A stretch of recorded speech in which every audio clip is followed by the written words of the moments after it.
Now, Germany is sending a clear message to both its citizens and to the rest of the world. It's time to take defense seriously once again.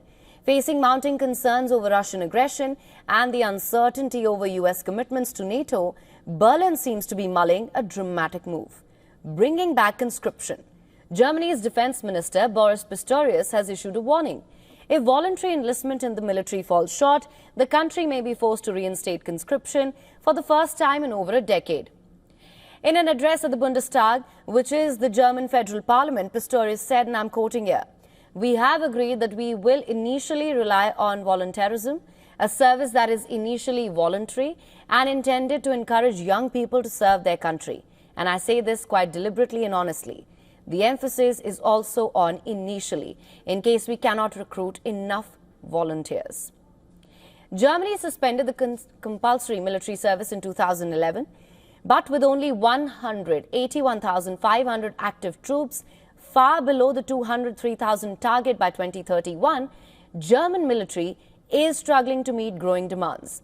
Pistorius said that recruitment rose 20% in early 2025, but it's still not enough for what the military truly needs. Enlistment had dropped by 7% in 2023 as German military struggled to attract younger recruits. This had prompted some politicians to describe the recruitment goals as unrealistic. Meanwhile, the newly sworn-in Chancellor Merz has also echoed this urgency.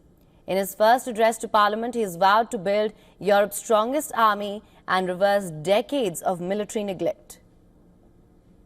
In future, the German government will provide all the financial resources the Bundeswehr needs to become the strongest conventional army in Europe. This is only fitting for Europe's most populous and economically powerful country. Our friends and partners expect nothing less from us. They are demanding it.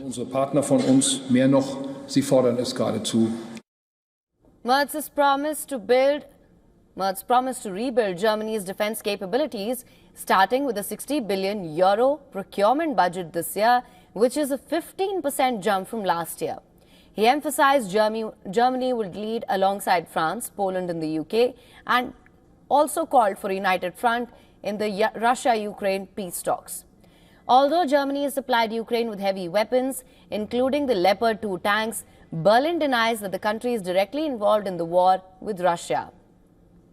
Since the war broke out in Ukraine, Germany, like many NATO countries, has expressed fear that Russia might attack NATO countries as well.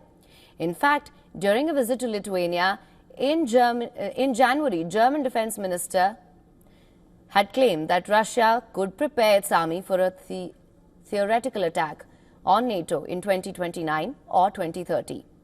Moscow, of course, has denied any plans to attack NATO member states and has instead accused Berlin of dangerous escalation after Merz voiced support for supplying Ukraine with Taurus long-range cruise missiles. Russia argued that the shipment of such sophisticated weapons would make Germany a de facto direct participant in the war. With Europe saying it faces its most fragile security environment in decades, Germany's leadership appears ready to step up. But bringing back conscription and reshaping Germany, Europe's largest economy, just around defense, may prove to be one of Merz's biggest political tests yet.